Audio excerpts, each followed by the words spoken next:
सोने खरेदी म्हणजे आपल्या भारतीयांचा जिव्हाळ्याचा विषय.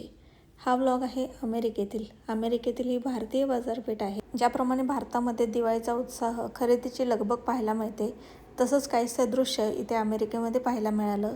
धनत्रयोदशी दिवशी सर्व बाजारपेठ अगदी खुलली होती. सगळीकडे छान डेकोरेशन केलं होतं आणि सर्व दुकानांमध्ये खूप गर्दी होती. दिवाळीचे डेकोरेशन, पूजा साहित्य, फटाके, सोने चांदी अशा सर्वच दुकानांमध्ये भरपूर गर्दी होती. पण त्यातल्या त्यात धनत्रयोदशीचा मुहूर्त असल्यामुळे सोने चांदी खरेदीसाठी थोडी जास्त लगबग पाहायला मिळाली.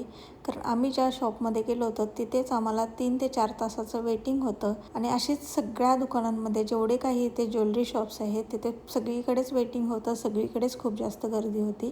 तर त्या दिवशी जो सोन्याचा दर होता तो $140 होता पर ग्रॅम आणि आजच्या दिवशी जेव्हा मी हा व्हिडिओ पोस्ट करत आहे तेव्हा $130 आहे पर ग्रॅम.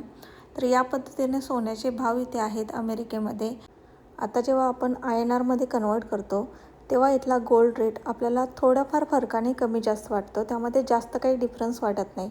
पण इथे जे मेकिंग चार्जेस आहेत ते खूप जास्त आहेत.